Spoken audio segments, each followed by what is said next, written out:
तो हेलो बच्चों, कैसे हो आप सब। स्वागत है आपका आपके अपने यूट्यूब चैनल अतुल्य इंस्टीट्यूट जीकेपी में। आशा करता हूँ आप सब बहुत अच्छे होंगे और अपनी एग्ज़ाम की तैयारी खूब अच्छे से कर रहे होंगे। आज हम क्लास 10th के क्विक रिवीजन सीरीज़ के अगले टॉपिक पर हैं, जिसका नाम है रेस्पिरेशन, जो कि लाइफ प्रोसेस का ही एक पार्ट है। मैंने बोला था कि लाइफ प्रोसेस के टोटल 4 पार्ट्स होंगे। एक पहला न्यूट्रिशन हो गया, दूसरा रेस्पिरेशन, देन सर्कुलेशन और फिर एक्सक्रीशन। ठीक है, इसके बारे में बात करने वाले हैं आज रेस्पिरेशन के। तो आज हम पढ़ेंगे रेस्पिरेशन और उसको पूरी डिटेल क्विक रिवीजन करेंगे उसका। और जो भी लोग नए हैं वो चैनल को सब्सक्राइब कर लेंगे और ज़्यादा टाइम ना वेस्ट करते हुए हम आगे बढ़ते हैं। ठीक है, रेस्पिरेशन आज का टॉपिक है।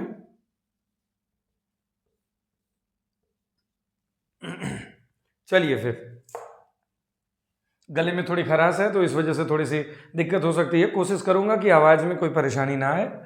ठीक है, अब रेस्पिरेशन, ज्यादातर बच्चे, एक सच्चाई बताएं आपको कि ज्यादातर बच्चे ये सोचते हैं कि रेस्पिरेशन और ब्रीदिंग सेम चीज है। रेस्पिरेशन किसी से पूछा जाता है तो वो बोलता है कि रेस्पिरेशन मतलब सांस लेना सांस छोड़ना, ये रेस्पिरेशन। लेकिन बिल्कुल गलत जवाब है। सबसे पहले हम देखेंगे रेस्पिरेशन और ब्रीदिंग में डिफरेंस। एक बेसिक डिफरेंस है, 4-5, और एग्जाम में ऐसे क्वेश्चन आ भी जाते हैं कि 2-3 नंबर के क्वेश्चन में आ जाएगा 3-4 डिफरेंस लिखने के लिए ब्रीदिंग और रेस्पिरेशन में। तो ये भी पॉसिबल है, तो उसके बारे में भी डिस्कस करेंगे। लेकिन पहले हम जानते हैं कि ब्रीदिंग और रेस्पिरेशन में बेसिक डिफरेंस क्या है। ब्रीदिंग क्या है, व्हाट इज ब्रीदिंग।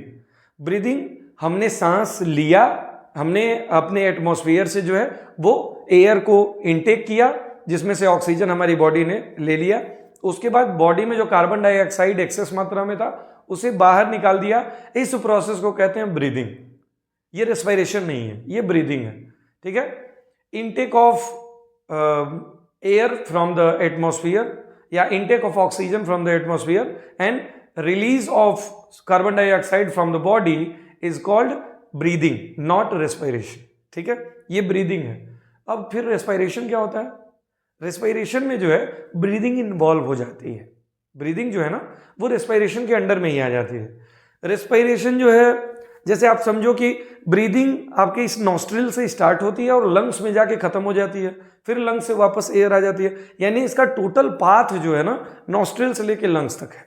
लेकिन जो हम सांस लेते हैं, जो हम एयर इनटेक करते हैं, उसमें ऑक्सीजन हमको क्यों चाहिए होता है। ऑक्सीजन की जरूरत हमारी बॉडी में क्या है।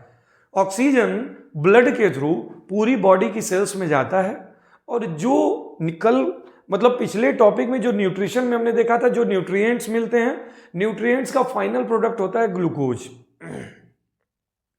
ग्लूकोज जो है, तो जब ग्लूकोज पहुंचता है तो ग्लूकोज से एनर्जी तो निकालनी होती है हमको ना। ग्लूकोज से एनर्जी मिलती है, कैसे मिलती है। अब ऑक्सीजन पहुंचता है और उस ग्लूकोज का ऑक्सीडेशन कराता है तो हमें एनर्जी मिलती है 38 ATP। अभी हम डिस्कस करेंगे उसके बारे में। ठीक है, तो अब वहां पर जाकर के ग्लूकोज मिलता है। ग्लूकोज मिलने के बाद वहां कार्बन डाइऑक्साइड रिलीज होती है और फिर वो ब्लड के थ्रू आती है लंग्स में, फिर लंग्स से कार्बन डाइऑक्साइड बॉडी से बाहर निकलती है। अब इस कंप्लीट प्रोसेस को हम देखें तो ये क्या है, रेस्पिरेशन। अगर आप ब्रीदिंग को इंक्लूड ना भी करें तो रेस्पिरेशन एक सेलुलर प्रोसेस है, इससे समझ सकते हैं। क्योंकि रेस्पिरेशन क्या हो रहा है, ऑक्सीडेशन ऑफ ग्लूकोज।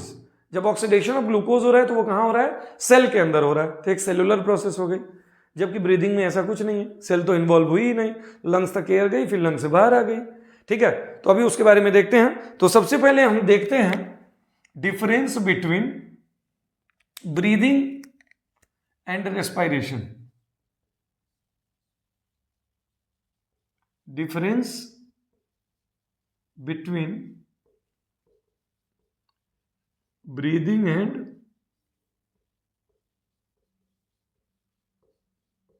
रेस्पिरेशन।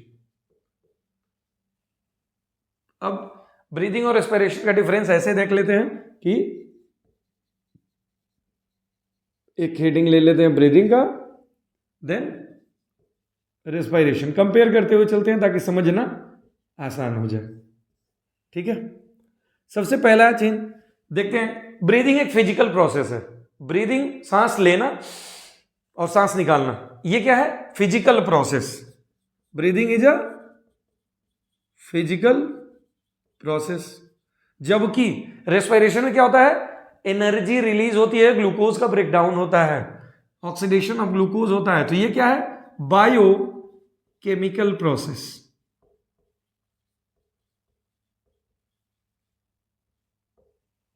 ठीक है, बायोकेमिकल प्रोसेस। अब बात करते हैं ब्रीदिंग। दूसरी बात क्या आती है ब्रीदिंग में? ब्रीदिंग का पाथ क्या होता है? ठीक है ना, ब्रीदिंग जो है वो नॉस्ट्रिल टू ना लिखिए, या आप ऐसे लिखिए कि कन्फाइंड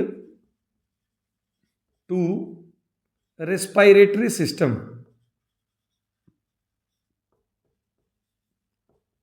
कन्फाइंड का मतलब लिमिटेशन, कन्फाइंड मतलब लिमिटेड रहती है, कहां तक? हमारे रेस्पिरेटरी सिस्टम तक, जो कि लंग्स है, लंग्स तक ही सीमित रहती है। जबकि ये क्या है? ये जो है एक सेलुलर प्रोसेस है, और इसमें क्या होता है? Occurs in each and every cell. ठीक है, हर सेल के अंदर होता है ग्लूकोज का ब्रेकडाउन, तो हर सेल का सेलुलर प्रोसेस है, मैंने अभी बताया। एक बात और कि इसमें क्या होता है? Exchange of gases. Exchange of gas तो इसमें भी होता है, इसमें भी होता है। Exchange of gases and oxidation of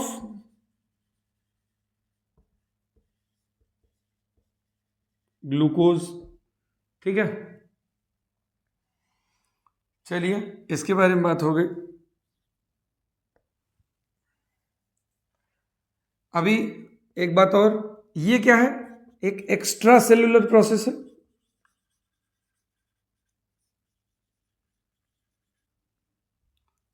ये जो है इंट्रा सेलुलर, सेल के अंदर की प्रोसेस है।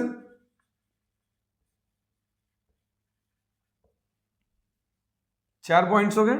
एक पॉइंट और देख लेते हैं कि ब्रीदिंग में कोई एंजाइमेटिक एक्टिविटी नहीं होती है, जबकि एंजाइमेटिक एक्टिविटी रेस्पिरेशन में होती है। क्यों? क्योंकि ग्लूकोज का ब्रेकडाउन होना होता है। ठीक है, हमने लिखा भी हुआ है यहां पे, ऑक्सीडेशन ऑफ ग्लूकोज होता है।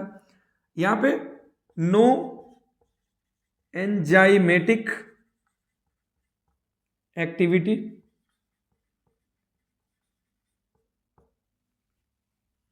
और ये है एंजाइमेटिक एक्टिविटी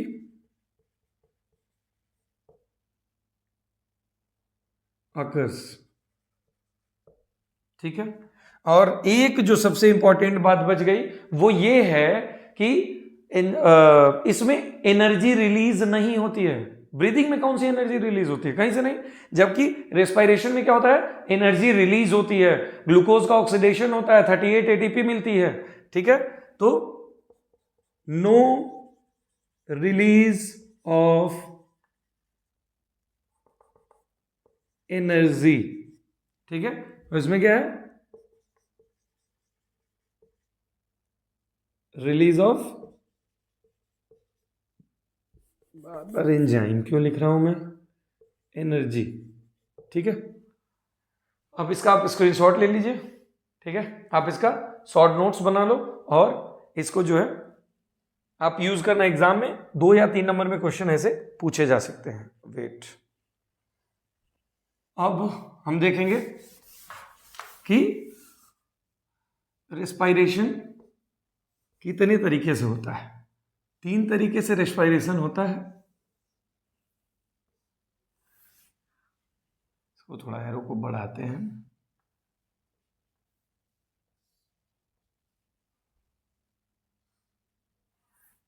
ठीक है, एक पहली कंडीशन क्या है कि in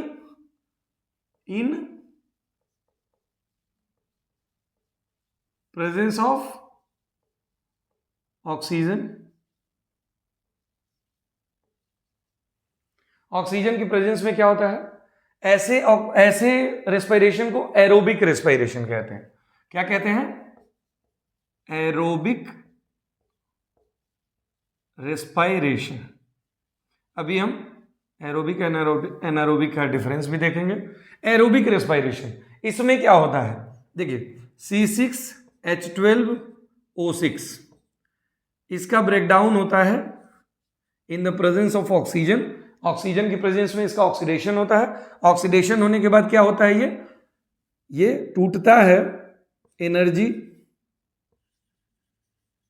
plus 6CO2 plus 6H2O, ठीक है, इसमें इसका ब्रेकडाउन होता है। आप 6 ना लिखो क्योंकि मॉलिक्यूल्स तो अलग अलग डिफरेंट नंबर में बनते हैं, लेकिन इसी के तरीके का बनता है।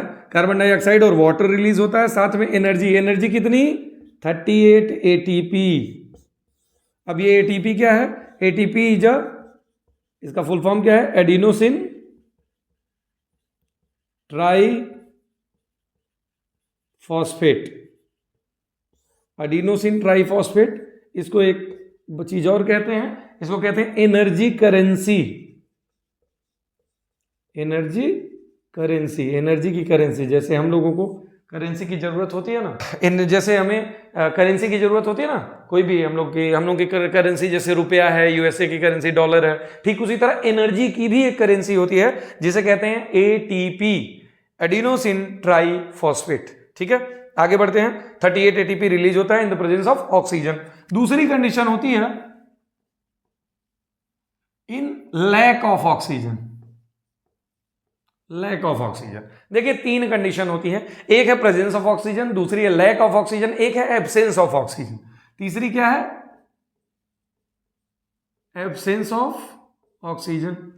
ठीक है ना, और इसे क्या कहते हैं, एनारोबिक रेस्पिरेशन। एनारोबिक रेस्पिरेशन कहते हैं। लैक ऑफ ऑक्सीजन की बात करें, लैक ऑफ ऑक्सीजन कहां होता है, ह्यूमन मसल में।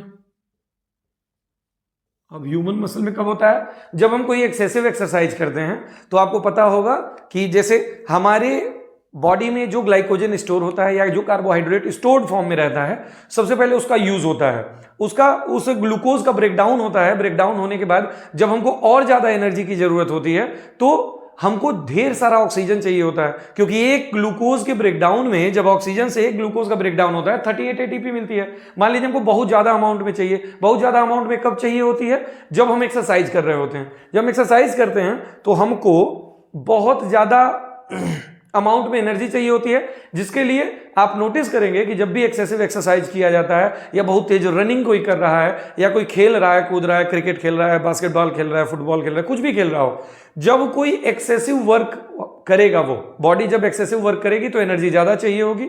एनर्जी को मेंटेन करने के लिए हम जोर जोर से सांस लेने लगते हैं। आपको पता होगा, जोर जोर से सांस लें, क्यों, क्योंकि जितनी ज्यादा एनर्जी चाहिए उतना ज्यादा हमको ऑक्सीजन चाहिए, क्योंकि उसी ऑक्सीजन से तो उतनी ज्यादा एनर्जी मिलेगी।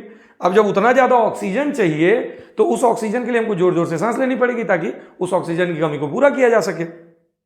जब वो करते हैं हम, उसके बाद भी इन केस अगर उसके बाद भी ऑक्सीजन की डिमांड हमारी बॉडी की पूरी नहीं हो पाती है, तो आपने नोटिस किया होगा कि बहुत एक्सरसाइज के बाद मसल में क्रैम्प आ जाते हैं, दर्द होने लगते हैं, पेन होने लगता है। ठीक है, मसल क्रैम्प क्यों आते हैं, वो यहां पे आपको इसका आंसर मिल जाएगा।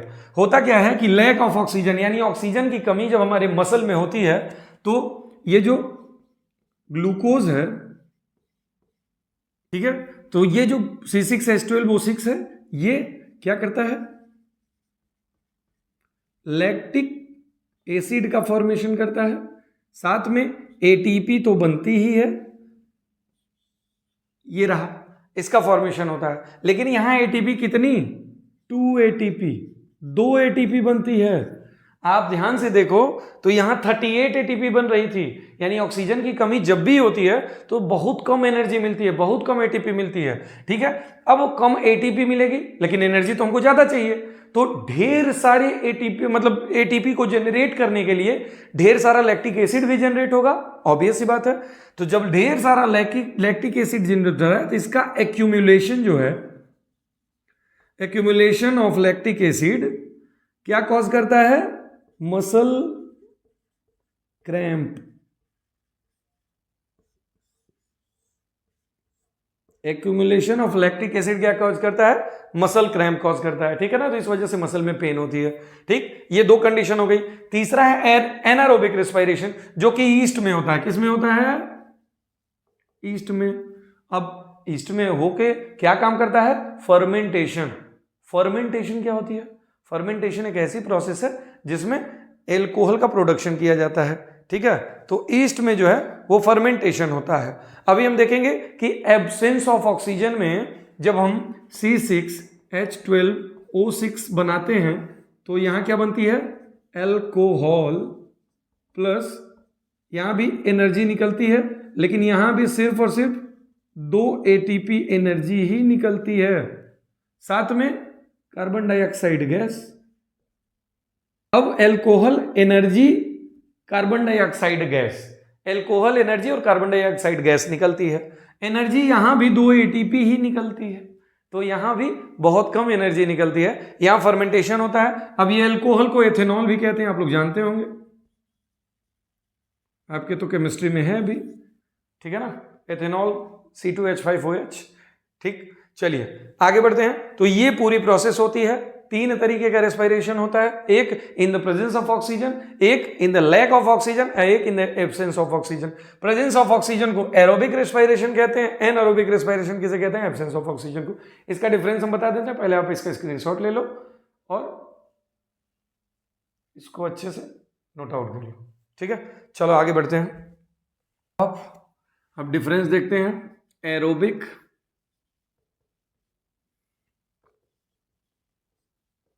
Respiration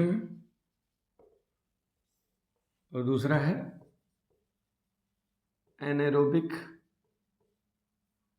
respiration,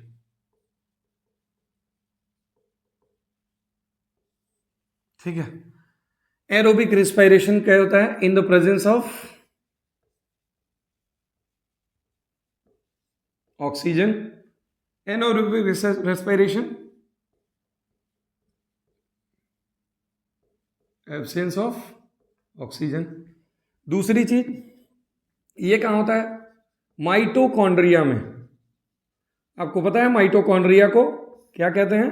power house of the cell क्यों कहते हैं? क्योंकि एनर्जी सबसे ज्यादा जनरेट वहीं होती है। और ये वाला प्रोसेस कहाँ होता है? साइटोप्लाज्म में,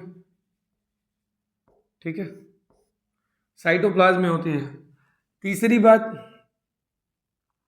कि एरोबिक रेस्पिरेशन में large amount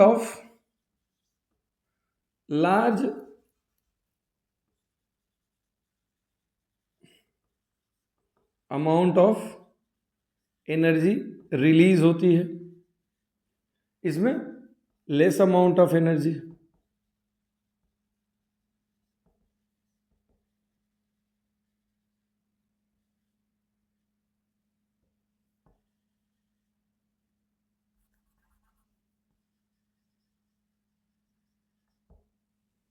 ठीक है। एक पॉइंट और है,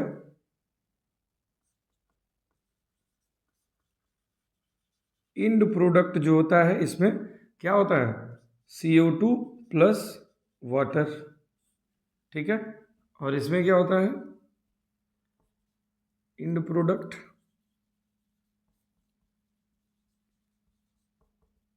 इथेनॉल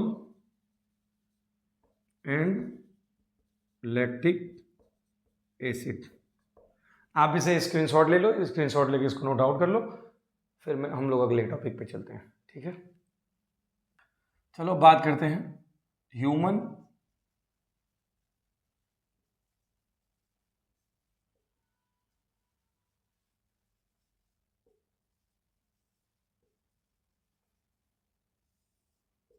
रेस्पिरेटरी सिस्टम के बारे में। चलिए अब चलिए हम ये देखते हैं कि ये रहा डायग्राम, नॉस्ट्रिल, उसके बाद आती है आपका नेजल पैसेज जहाँ से एयर जो है अंदर की तरफ जाती है, और फिर नेजल कैविटी आती है, ये पूरा चैम्बर आता है जो पीछे जा कर के बकल कैविटी से मिला होता है। कहाँ मिला होता है? जाके फेरिंग्स में। फेरिंग्स जो होता है यहाँ से आगे बढ़ेंगे तो उसके जस्ट नीचे साउंड बॉक्स होता है जिसे हम लैरिंग्स कहते हैं। लैरिंग्स के आगे आते हैं तो ये है ट्रैकिया हमारा। ट्रैकिया, जिसे हम विंड पाइप भी कहते हैं। विंड पाइप के इसके अगल बगल आप देख रहे होंगे कि एक छोटे छोटे ये जो रिंग बने हुए हैं, ये कार्टिलेजिनस रिंग होती है, कार्टिलेज की बनी होती है, कार्टिलेजिनस रिंग होती है, और ये शी शेप की होती है। ठीक है, ये जो कार्टिलेजिनस रिंग है, इसको लिख देते हैं कार्टिलेजिनस रिंग। अब ये कार्टिलेजिनस रिंग कैसी होती है? सी शेप की होती है। अब सी शेप्ड जो है, सी शेप्ड की बात करें तो जैसे ये सी शेप में है, ठीक है, सी शेप में पूरा पैक नहीं रहता है। पूरा पैक क्यों नहीं रहता है और वहां रिंग की जरूरत क्या है? देखिए, रिंग की जरूरत, कई बार ये क्वेश्चन आ जाता है कि रिंग की जरूरत क्या है, कार्टिलेजिनस रिंग की आवश्यकता क्या है ट्रैकिया में या फिर प्राइमरी ब्रोंकाई में। पहले इसको समझ लेते हैं, ये ट्रैकिया है, ट्रैकिया के बाद प्राइमरी ब्रोंकाई। यहां देखिए ये ब्रोंकाई है तो इसको कहते हैं प्राइमरी ब्रोंकाई, प्राइमरी या 1 डिग्री कह देते हैं ब्रोंकाई। फिर सेकेंडरी ब्रोंकाई, यहां देखिए सेकेंडरी ब्रोंकाई,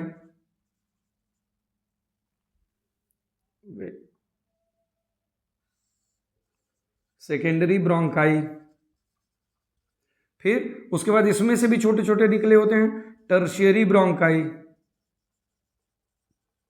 फिर उसके बाद उनसे भी पतले निकले होते हैं ब्रोंकियोल्स।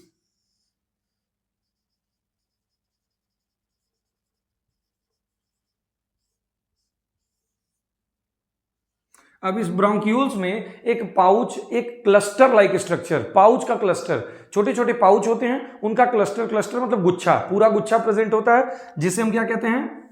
एल्वियोलाई। बच्चों ये देखो, ये जो एल्वियोलाई है ना, ये फंक्शनल यूनिट है किसका? लंग्स का, हमारे रेस्पिरेटरी सिस्टम का। क्या है? फंक्शनल यूनिट, क्योंकि एयर का एक्सचेंज, ऑक्सीजन का इनटेक और कार्बन डाइऑक्साइड का एक्सेल आउट जो होता है, ये कहां से होता है, किस जगह से होता है? ब्लड और लंग्स के बीच में जो एक्सचेंज कराता है ब्लड की कैपिलरीज और साथ में एल्वियोलाई, एल्वियोलाई के सरफेस से ही कार्बन डाइऑक्साइड और ऑक्सीजन का एक्सचेंज होता है, इसीलिए ये फंक्शनल यूनिट है। मेन यूनिट तो यही है, ऑक्सीजन को बॉडी के अंदर तक ले जाने का। ठीक है, तो ये फंक्शनल यूनिट होता है। ये रहा आपका पूरा स्ट्रक्चर। ये जो लेफ्ट का आप देख रहे हो, देखो यहाँ पे एक लाइन बनी हुई है। लाइन का मतलब है कि लेफ्ट वाला जो हमारा लंग होता है वो 2 लोब होते हैं, उसमें 2 लोब्स होते हैं। राइट वाले लंग्स में 3 लोब्स होते हैं, मतलब 3 पार्ट में बटा होता है एक तरीके से, ये समझ सकते हो आप। उतना डिटेल में जाने की जरूरत नहीं है। समझने की बात ये, यहाँ देखो ये हल्का सा अंदर की तरफ मुड़ा हुआ है। क्यों मुड़ा हुआ है? क्योंकि यहाँ हर्ट होता है। कहा जाता है कि बाएं साइड में हर्ट नहीं, हर्ट एकदम सेंटर में होता है, बट वो थोड़ा सा बाईं तरफ में, इसके ये जो लंग्स है ना, इसकी तरफ हल्का सा धसा हुआ होता है, इसलिए लंग्स थोड़ी सी कम जगह पाता है। ठीक है ना, तो इस साइड का लंग्स थोड़ा सा छोटा होता है एज कंपेयर टू राइट वाले से। राइट वाले लंग से लेफ्ट वाला लंग छोटा होता है थोड़ा सा। क्यों? क्योंकि बीच में हार्ट को एडजस्ट होना होता है। ठीक है, आगे बढ़े, इसके बारे में समझे। देखो नॉस्ट्रिल क्या होता है? नॉस्ट्रिल, ये जो नेजल की ओपनिंग है, ये जो नेजल ओपनिंग है, इसे नॉस्ट्रिल कहते हैं। इसके जस्ट अंदर जो जाओगे आप तो एक पैसेज, एक रास्ता है, उसे नेजल पैसेज कहते हैं। वो पैसेज अंदर जाके और बड़ा जगह हुआ रहता है, उसे नेजल कैविटी कहते हैं। इस कैविटी में हेयर्स होते हैं। सबको पता है नाक के अंदर बाल होते हैं। क्यों होते हैं? वो हेयर का काम क्या होता है कि अगर बाहर से कोई पैथोजन या कोई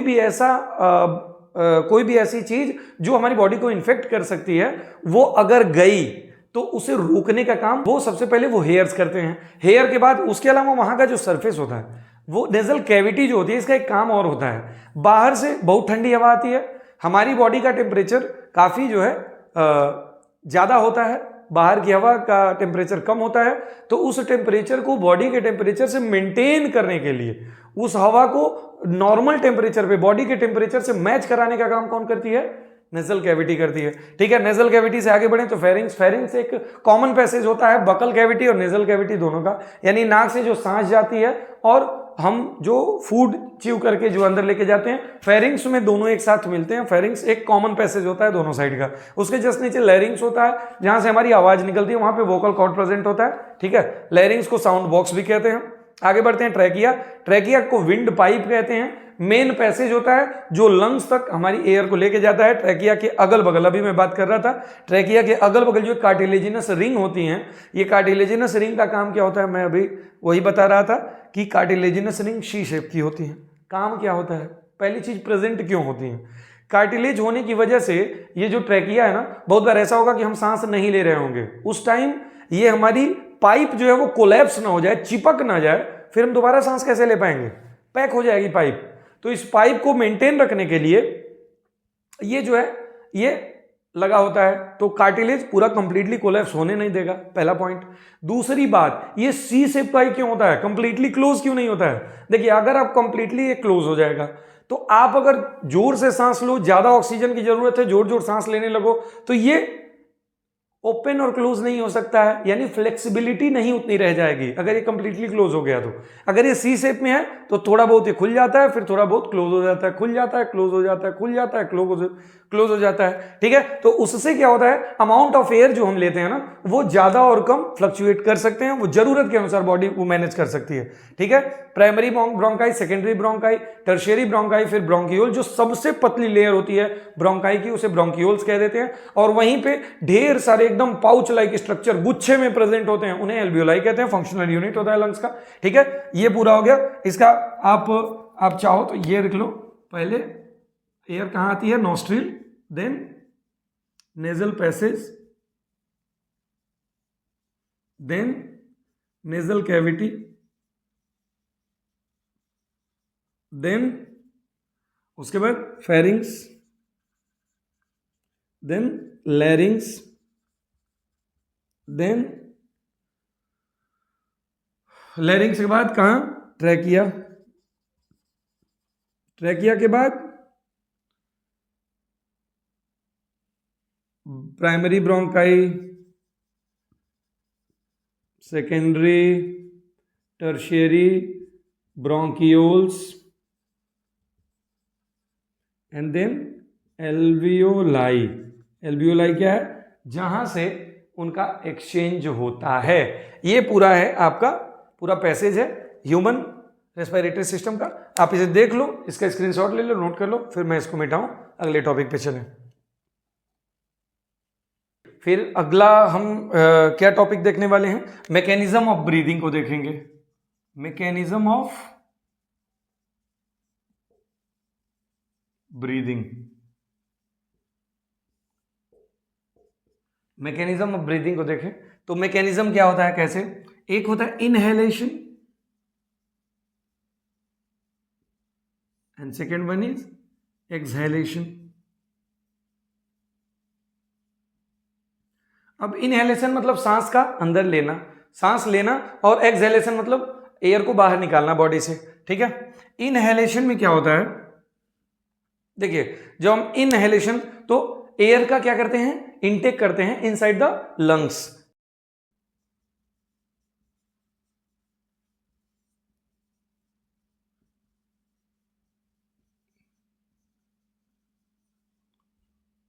ठीक है, expelled out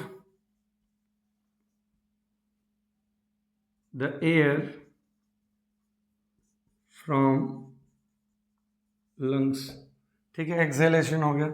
इनहेलेशन के बारे में दूसरी बात करें तो इसमें क्या होता है, देखो अभी आपको एक क्वेश्चन और पूछा जा सकता है, मैं ऐसे बता दे रहा हूं, आप कहीं नोट कर लेना इसको, कि अगर पूछा जाए कि हमारा लंग्स जो है, हमारा रेस्पिरेटरी सिस्टम मेनली, अच्छा हाँ, लंग्स प्रेजेंट कहाँ होता है, लंग्स की लोकेशन, एक थोड़ा सा, lungs located in thoracic cavity, thoracic cavity. अभी आप देखो थोरेसिक कैविटी क्या होता है, थोरेसिक कैविटी, देखिए हमारा ये जो डायफ्राम होता है, डायफ्राम के नीचे का हिस्सा जो होता है एब्डोमिनल कैविटी कहलाती है, और इसके ऊपर का हिस्सा जहां पे ये रिब्स वगैरह और लंग्स वगैरह होती हैं, इसे कहते हैं थोरेसिक कैविटी, ठीक है ना, थोरेसिक कैविटी हो। अब थोरेसिक कैविटी में जब हम इनटेक करते हैं ना, तो आपको पता होगा डायफ्राम जो है, ये डायफ्राम डोम शेप का होता है, डायफ्राम ऐसे होता है डोम शेप का। अब क्या होता है, जैसे ये डायफ्राम क्या होगा, फ्लैट हो जाएगा, ठीक है ना,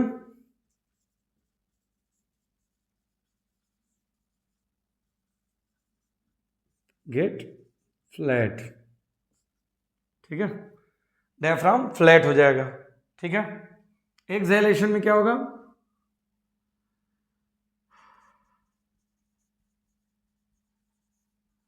diaphragm comes in original shape, अपने वापस से अपने ओरिजिनल शेप पे आ जाएगा, जो कि क्या है, डोम शेप। ठीक है, रिब्स लिफ्ट अप, ठीक है ना, ऊपर की तरफ रिब्स आ जाता है।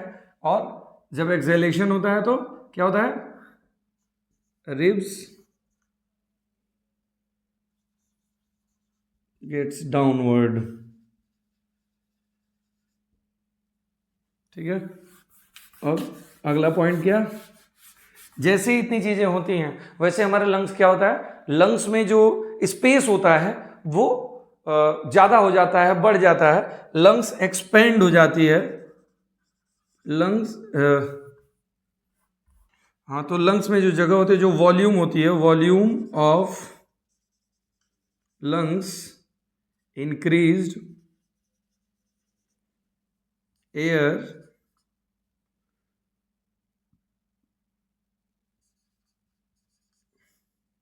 Field in lungs. ठीक है ना, हवा भर जाती है, फिर वॉल्यूम इंक्रीज हो जाता है, जैसे वॉल्यूम इंक्रीज होता है वैसे एयर अंदर चली जाती है, फिल हो जाती है उसमें।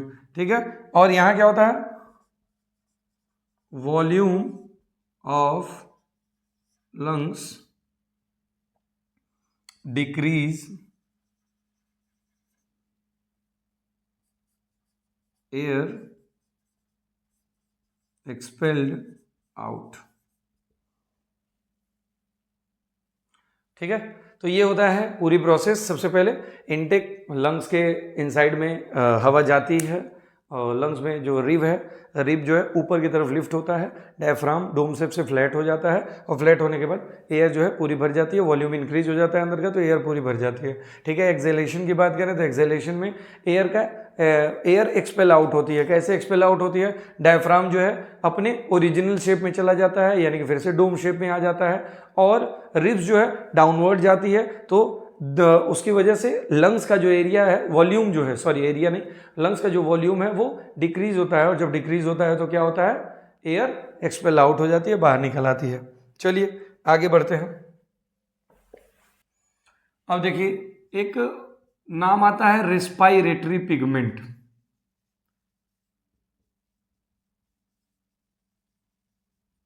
तो रेस्पायरेटरी पिगमेंट कौन होता है, हीमोग्लोबिन।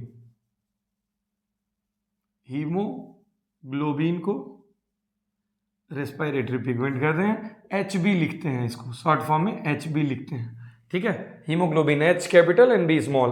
ठीक है, एल्वियोलाई ब्लड और टिश्यू के बीच में कैसे एक्सचेंज होता है गैसेस का। ठीक है, exchange of gases between alveoli, blood and lungs. ठीक है, सॉरी लंग्स नहीं, टिश्यू। तो सबसे पहले एयर जो है एल्वियोलाई तक पहुंचती है।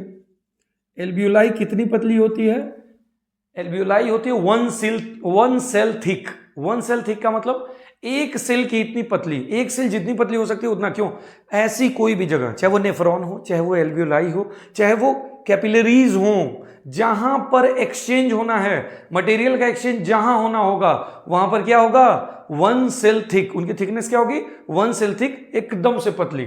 ठीक है, एल्वियोलाई से फिर क्या है, ऑक्सीजन कहां जाती है, जाती है ब्लड में। ब्लड वेसल्स लिख लो, खासकर आर्टरी होती है। ठीक, लेकिन लंग्स में तो पल्मोनरी वेन होती है। आगे सर्कुलेशन में हम इसके बारे में पढ़ेंगे। ठीक है, ब्लड वेसल में जाती है। ब्लड वेसल से ये ऑक्सीजन को कौन टैकल करता है, ब्लड वेसल में हीमोग्लोबिन। ठीक है ना, ब्लड वेसल में कौन, हीमोग्लोबिन ऑक्सीजन को कैरी करता है। एक हीमोग्लोबिन 4 मॉलिक्यूल ऑफ ऑक्सीजन को कैरी कर सकता है। ठीक है, अब हीमोग्लोबिन जो है इसको लेकर के कहां जाता है, सेल या टिश्यू में। यहां क्या, एल्वियोलाई से क्या आया, ऑक्सीजन। ठीक है, अब सेल या टिश्यू में लेके आया, यहां से जो ब्लड वेसल होगी, खासकर स्पेशली वेन्स लेके आती हैं, यहां से ब्लड वेसल लेके इसको चली, ठीक। यहां पर देखिए हीमोग्लोबिन में ऑक्सीजन चूंकि बहुत ज्यादा कंपेटेबल होता है हीमोग्लोबिन के साथ, इसलिए हीमोग्लोबिन के साथ अटैच होता है। अप्रोक्सीमेटली 95% ऑफ ऑक्सीजन हीमोग्लोबिन से अटैच होता है एंड 5% जो है वो ब्लड में डिसॉल्व होके, प्लाज्मा के अंदर डिसॉल्व होके जाता है। जबकि यहीं देखिए यहां से जो CO2 आता है, ये सेल से जो CO2 निकलता है, ये मैक्सिमम डिसॉल्व्ड इन प्लाज्मा लिख लो या ब्लड लिख लो, या ब्लड भी लिख सकते हो। ब्लड में डिसॉल्व होके जाता है मेजर पोर्शन, मात्र 5 से 8% ही ऐसा होता है जो क्या होता है, जो हीमोग्लोबिन के साथ अटैच होके जाता है, क्योंकि कार्बन डाइऑक्साइड इजीली लिक्विड में डिसॉल्व हो जाता है एज कंपेयर टू ऑक्सीजन, इस वजह से। अब यहां से डिसॉल्व फॉर्म में आया और ये फाइनली कहां गया, एल्वियोलाई, और एल्वियोलाई से फिर यहां से देखिए आप, ये एयर है और फिर यहां से CO2 एक्सपेल्ड आउट हो गया, एयर में O2 रिच एयर थी, ठीक है ना। देखिए ये पूरा साइकिल है, ऐसे मैकेनिज्म चलता है, ये प्रोसेस है, ठीक है। चलिए इसका स्क्रीनशॉट ले लीजिए, फिर आगे बढ़ते हैं हम। बस एक लास्ट टॉपिक बचा है प्लांट्स का, उसके बारे में देख लेते हैं, फिर ये टॉपिक यहीं एंड हो जाएगा।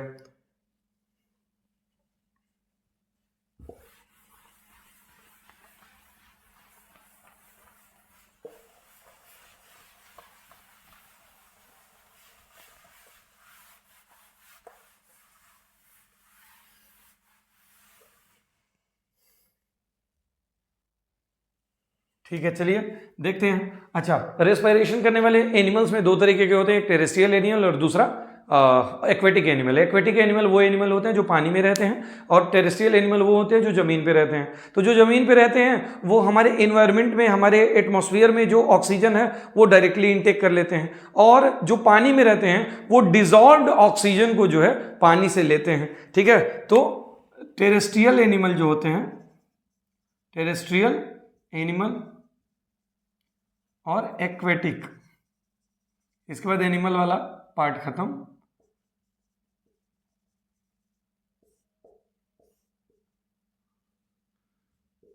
टेक O2 फ्रॉम एटमॉस्फेयर, या आप ये कह लो एयर, हमारे अगल बगल तो एयर ही है, ठीक है। और एक्वेटिक एनिमल वो होते हैं take O2 which dissolve in water, H2O लिख लो या वाटर लिख लो, ठीक है। ये होते हैं। आगे बढ़ते हैं, प्लांट्स के बारे में देखते हैं। प्लांट्स का जो रेस्पिरेशन है, respiration very simpler than animals. Animal से बहुत ज़्यादा सिंपल होता है। क्यों होता है, इसके पीछे कारण है। इसके पीछे कारण क्या है? कारण ये है कि इनके पास, अभी हम कल न्यूट्रिशन जब पढ़ा रहे थे पिछली क्लास में, तो न्यूट्रिशन में हमने बताया था कि इनके पास स्टोमेटा होता है, स्टोमेटा से गैसेस एक्सचेंज करते हैं। तो अगर हम बात करें लीव्स में गैसेस एक्सचेंज कैसे कर लेते हैं, रेस्पिरेशन कैसे करते हैं? स्टोमेटा के थ्रू। स्टेम की बात करें तो स्टेम में क्या होता है? लेंटिसल के थ्रू, ठीक है। और अगर हम इसकी बात करें आपके रूट की,